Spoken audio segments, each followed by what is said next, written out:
পারিবারিক কলহ বা ডোমেস্টিক ভায়োলেন্সের কারণে ইউকেতে বাংলাদেশি কমিউনিটিতে অনেক মানুষ তাদের চাকরি হারাচ্ছে।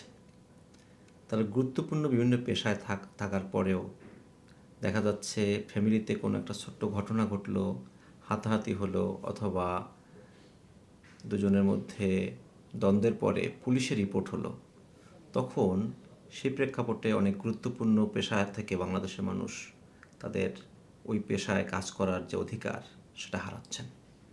সম্প্রতি এরকম অনেক ঘটনা ঘটছে, যেমন ধরেন একজন ড্রাইভিং ইনস্ট্রাক্টর, একজন কেয়ার ওয়ার্কার, ইভেন ধরেন একজন নার্স, তারা এরকম চাকরি হারাচ্ছেন। আমি কয়েকটি ঘটনার সংক্ষেপে বলছি যে কেন এগুলো ঘটছে।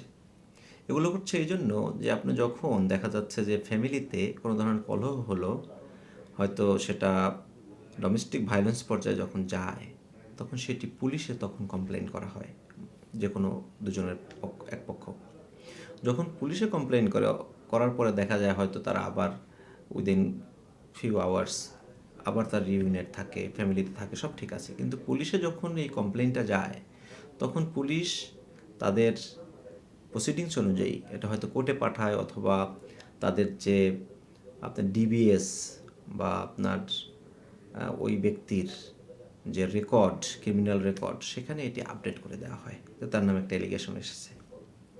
তখন দেখা যায় একজন ড্রাইভিং ইনস্ট্রাক্টর, তার বিরুদ্ধে যখন এরকমের একটি এলিগেশন এসছে পুলিশে, সেটা যখন আপডেট করা হয় তখন অটোমেটিক্যালি সেটা ড্রাইভিং ডিবিএলএ এবং ট্রান্সপোর্ট ফর লন্ডন সহ যেসব জায়গায় তিনি রেজিস্টার থাকেন সেখানেই এটি সেই জায়গাগুলোতে এই আপডেটটি চলে যায়।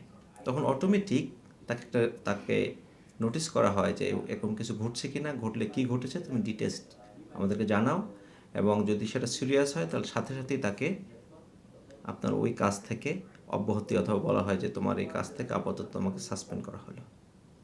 ঠিক একইভাবে একজন কেয়ার ওয়ার্কার, তার যেহেতু ডিবিএসের মাধ্যমে কাজ করতে হয়, তার যেহেতু ক্রিমিনাল অফেন্স আছে কিনা, ক্রিমিনাল রেকর্ড সবসময় প্রতি বছর চেক করা হয়, তার যখন এরকমের কোনো অভিযোগ জমা হয় ঠিক সেমভাবে এটি নোটিসড হয় এবং তাকে একটা পর্যায়ে এরকমের ডিটেলস জানতে চেয়ে তাদের কাছ থেকে অব্যাহতি দেওয়া হয় অথবা বন্ধ রাখা হয়।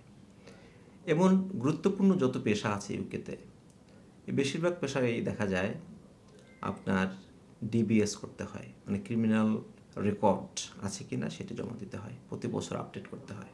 যেমন একজন সলিসিটর, একজন ব্যারিস্টার, একজন ধরেন নার্স, ডক্টর, আপনি ড্রাইভিং ইনস্ট্রাক্টর, আপনার বিভিন্ন পেশায় আসলে যারাই গুরুত্বপূর্ণ পেশাগুলোতে আছেন, মহান পেশাগুলোতে আছেন, বাংলাদেশি কমিউনিটির অনেক মানুষ এখন মেইন স্ট্রিমে জব করেন এবং এসব পেশাগুলোতে তারা আছেন।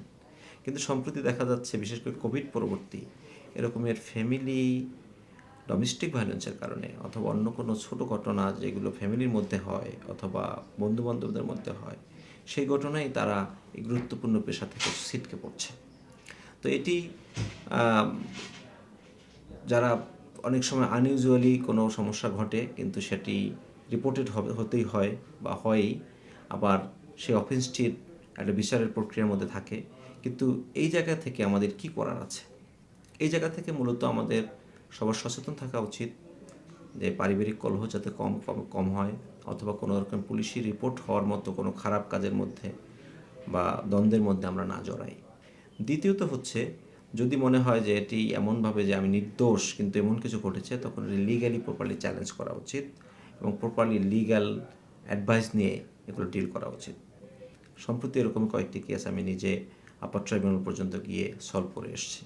সো মূলত এই আজকের এই বক্তব্যটি দেওয়ার মেইন কারণ হচ্ছে যাতে এই ধরনের সমস্যা আমাদের কম ঘটে।